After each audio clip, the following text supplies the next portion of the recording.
6 this morning after a tremendous amount of work by our folks in the Illinois State Police and our partner agencies. The road was able to be opened up again this morning at around 6 a.m. So we are currently working with the Montgomery County Coroner's Office to positively identify fatality victims. So due to the severity of the crash and the fire, we are required to activate our crime scene services and traffic construction unit, and we are working with our special agents to help identify them and use the techniques that we have when we are investigating criminal investigations to be able to link the information we have to surviving family members. So at this point, we do have, of the 6 fatality, 1 confirmed, and we have 3 that are tentative. And 1 name has been released by the coroner's office. You all should have that. The 3 other tentative identifications, we're obviously not releasing their names yet at this point, but we believe we are communicating with family members, and we are using a variety of techniques and investigative capabilities to be able to confirm that these are in fact their family members that are the victims. Now, here's where we need your help, and this is where we need to use the power that you all have to be able to communicate to the wider world. We have 2 unidentified victims. We have 2 individuals who, as of yet, remain unidentified, and we're needing information from the public or potentially from family members or from witnesses or anybody who may know anything about the identities of these 2 individuals. We want to make sure their family, the people that are out there that are their loved ones that are concerned about their whereabouts, that we're able to provide some closure and proper identification of who these 2 victims are. And I want to put out just some very general information, and this is frankly all the information we have at this point as we continue to investigate. One of the unknown victims that is yet to be identified. We believe the vehicle that individual's remains were found in is a blue Chrysler 300. The registration information, that type of identifying information, is not yet been able to be ascertained because of the condition of the vehicle. In addition, we have a deceased occupant of a Hyundai. Again, the color is we're not quite sure yet, and the vehicle and the specifics of the vehicle are not yet identified. But please put out to the public that we have a phone number, 618-346-3653. I'll repeat that number, 618-346-3653. If anybody might have information that could help us, shed some light on who these potential unidentified victims are, the occupant of a blue Chrysler 300 and the occupant of a Hyundai who may have been in this area at this time yesterday, please call that number, give us that information, and that will be helpful to us in trying to be able to identify who these individuals are. Last but not least, let me thank the tremendous response by the people that are behind me, the outstanding leadership that they showed yesterday morning and throughout the day and throughout the night in leading our response to this effort. This is what the Illinois State Police do. Also very grateful for our partners at the Illinois Department of Transportation, the local fire services, local ambulance services, local law enforcement, our partners here in this county and in this municipality. The effort was very professional, very timely, under a very unusual circumstance. Certainly dust storms happen, but it is not something that happens every day here in this part of Illinois or in any part of Illinois. So this is a very series of unusual circumstances. I know meteorologists and the National Weather Service have certainly put out their observations and their conclusions about what led to these circumstances, and it's simply a terrible, terrible tragedy. It was a terrible day here in this part of the state and for the families that were affected by this, and we'll certainly continue to keep them at the center of our hearts as our love goes out to them, but as we do the job that we need to do here to identify the remains of these last 2 individuals. That's the work that still remains undone here. We are going to do everything we can, as we do in these circumstances, to very deliberately, very professionally go through the process of the traffic crash reconstruction, analyzing this. Again, at this point, this very early in the process, in no way are we saying that there's some indication that there's something criminal that's going on here, but we do have 6 individuals who have lost their lives. So we have to do everything we possibly can to make sure we ascertain as many facts as we can under the circumstances. So in the event there's anything to be learned from this, we'll certainly share that with the public. But at this point, this is just a terrible series of converging circumstances, very unusual, and a terrible loss of life. And we are all grieving for the people who died here yesterday. And with that, I will just conclude and see if there's any questions that I can answer for you. Director, the two unidentified victims, are you able to say male, female? I am not. I'm not able to say that yet. Two adults? Two adults, yes. Yeah, there was two separate cars. I don't believe there were children driving the cars, so these were two adults. Director Kelly, we have heard in the last 24 hours from some in the local farming community who are upset. Yeah. Say this was avoidable based on the farming techniques used. Is any part of your investigation looking at who may be responsible? Well, certainly we're looking at the surrounding area to see what information we can ascertain that may link, where the dust was coming from. But we know, again, just listening to what the National Weather Service has had to say and meteorologists have had to say about these circumstances, is that there's any number of things that could have led to this. And there's many different ways of tilling soil. There's no-till. There's lots of different types of agricultural activity. But some of these things may be related to a period of dryness, where there's not as much rain as there usually has been. And we're going to try to connect as many dots as we can and see if there's anything we can learn from that. But we're not jumping to any conclusions at this point. Are criminal charges possible? We have a process to make that determination. And if and when there's something that warrants that, we'll certainly share that with the public. But in no way are we anywhere near that type of conclusion at this point. Are you aware of any type of regulations that would limit the amount of tilling that a farmer can do during a particular time? Well, I can say this. Again, there's many different types of agricultural techniques that are used, in terms of plowing a field. And it's a whole host of factors that go into how that process works. And the timing, it does not benefit a farmer to lose a bunch of their topsoil. So they have no motivation or no reason that they would want to do something that would cause this in any way. So there's no logic to saying that someone did this on purpose and they were somehow skirting some sort of regulation. But again, we're going to look at everything. And it is our job, and this is what the Illinois State Police do well, is to follow the facts wherever they take us, good, bad, or ugly. But we also don't want to jump to any conclusions beyond what the evidence shows. Mr. Director, who helped? If you could elaborate just a little bit more. We've heard from locals who were saying something along the same lines, where because of the tools and techniques that they were using, that's what caused this. Could this have been avoidable?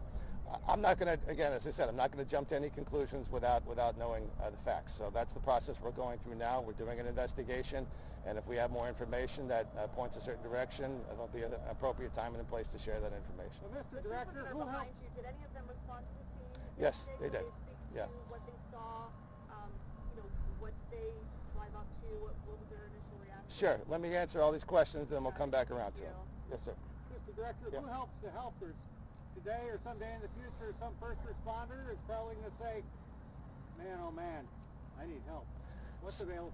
So our officers deal with very intense and sometimes very tragic circumstance on a regular basis. This is the duty that they face every day. It's the mission that they've been called to do, and that's not just true for our troopers. It's also for all law enforcement, for medical first responders. And we certainly have a layer and a myriad of options in terms of, what we call now wellness, making sure that we are helping the helpers, making sure that we are taking care of the people that take care of everyone else. And we have a process for these type of major incidents. I will say we're pretty good at being able to talk through these incidents and refer people to appropriate services if they need it. We know in a very difficult situation like this, where there's fatalities, where there's some very extreme and very intense images and sensations that human beings are dealing with, that certainly can leave us scars on the psyche of the individuals that are dealing with this tragic event.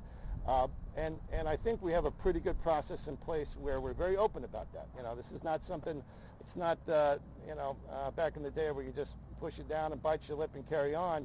that's not best for the people that are doing this work. The most important tool they have is not only amazing tools that they have to be able to respond to these emergencies and technology. This is the most important tool they got, and we're very thoughtful about trying to make sure we're maintaining that tool. Yes, sir. Mr. Kelly, I just wanted to ask, what exactly, why did it take until a crash for everybody involved to close these roads when visibility was so low? Why did it take until somebody got into an accident for these roads to be shut down so that, fatalities like this could have been avoided? Well, I don't think we have any evidence at this point that there was any reason to have shut the road down. It is a pretty extreme thing to shut a road down. We do that during blizzards. We do that when we have hazmat or circumstances like this, and the parameters for shutting a road down are not always predictable in a sense. Just the weather is not always predictable. So at this point, there's nothing to indicate that IDOT or ISP or anybody had any information that warranted shutting a road down. Now, we are certainly looking at the timeline for what the weather warnings were. Some of those warnings, in terms of the warning about there being a dust storm, came after some of the accidents that occurred yesterday. You've obviously seen that IDOT has updated some of their signs to put information out that people can be more aware of this, and we'll look at that. We'll certainly look at that. But at this stage, we don't have any reason to believe there were factors that indicated an interstate should have been shut down preemptively. There was nothing that just would have warranted that. Is the National Weather Service giving you any indication? It's windy today. It's almost the same conditions. It's not as gusty. The conditions like this can happen again. Yeah, so they do have a warning out still right now for the wind conditions through today, I believe. Have any drivers been cited? Could they be cited for speed or any other factor? So our traffic crash reconstruction folks, that is what they will do. They will go through the process of trying to reconstruct what exactly happened here. They will look at things like black boxes that are in the car to be able to see what the speed was. They'll interview as many people as possible. But when you're talking about 100 objects all moving at potentially high speeds, and maybe under the speed limit, but maybe not necessarily safe for conditions, those are questions that we have to ask. Those are questions that we ask anytime there's an accident of this nature, or even a smaller accident, to determine what the events were that led to this. So we'll see, but we're very much early in this process. We have a lot of evidence to go through. We have a lot of people to interview. We have a lot of science that has to be done to be able to see what we can determine from this. Yes, ma'am. Just to be clear, the two drivers that you're trying to identify, were they burned beyond recognition? I will say we are not able to identify them. And I think the specifics of that are something that I think would be more appropriate to discuss during a coroner's inquest or further investigation later. And I'm also trying to be sensitive to the family members that are out there. This is not the place to explain how they may have lost their loved one. Director. Yes, sir. Obviously, there's a lot of traffic crashes can be avoided. I mean, as you know, of course. What happened yesterday with the dust storm seemed to happen very suddenly, very fast. A lot of vehicles on the road. How do motorists avoid something like that? So look, anytime there's an accident, speed is a factor. And again, I'm not saying, and I'm not jumping to any conclusion that anybody was driving in excess of the speed limit. But in Illinois and in every state, you have to drive at a pace that is safe for conditions. And if you get a condition where it's blackout, you can't see anything, the safest speed is like no speed, basically. And what we would tell people, if they find themselves suddenly in this condition, whether it's dust or whether it's weather or it's rain or it's a tornado, whatever the case may be, slow down. That is always the best advice. Slow down. If you can safely get off the interstate, do so. Whatever you do, do not just stop right in the middle of the interstate. Okay? Don't just pump the brakes and come to a halt. Try to get off the roadway in any way that you can safely. But that's what we're looking at in terms of determining what happened here. Speed and the movement of objects and how objects strike one another, that's always going to be a factor in determining what happened here. Real quick touch on the fires that you briefly mentioned, fires and explosions. So what do you want to know? Just, we heard there were 2 semis that were on fire. Yeah. So we'll know more as we go through this in terms of how many vehicles may have been on fire and what the source of the explosions were, whether it was just from the semis or whether it was other vehicles. Obviously, we have electric cars now that are pretty common on the road. Batteries can impact the type of fire that you see and the response that's necessary to be able to respond to that fire. But as you've heard, there have been multiple witnesses who have made statements with regards to the fires they've seen in multiple explosions. Any hazardous materials? Is that a concern at all in the cleanup? At this point, nothing that we have concern other than just the usual kind of stuff that you see. Again, batteries typically have chemicals associated with them.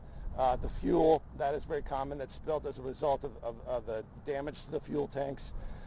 Nothing special, nothing of great concern in the trucks that were involved in this particular accident. But our folks are well trained. Everybody takes recurring training to be able to respond to hazardous material. And at this point, there's nothing of special concern other than the usual that you see. The roadway's Yes, ma'am. back open now. Is there any concern on this road at any point? Are drivers safe to obviously move back and forth? Is there any damage done to it? So the road is drivable, but again, we would warn motorists to be very aware of the weather, aware of driving conditions. That is not just today, and that is not just yesterday, and that is not just on this part of the road. Any time you're on the highways or byways of this state or in any state, you need to be aware of your surroundings. You need to drive in a way that is safe for the conditions. And if the conditions change, you need to change the way that you're driving. We saw some video. It seemed like the interstate still had a little bit of, whether that was soot or char or something on that. Is that's safe to drive through? Or? Yes, yeah. Okay. There's the roads would not be opened if we hadn't verified the ability to safely drive through them. We go through that process before we open them. What else? Now, did you have you had a question? Sure. Who wants to volunteer? Owen, go ahead, bud.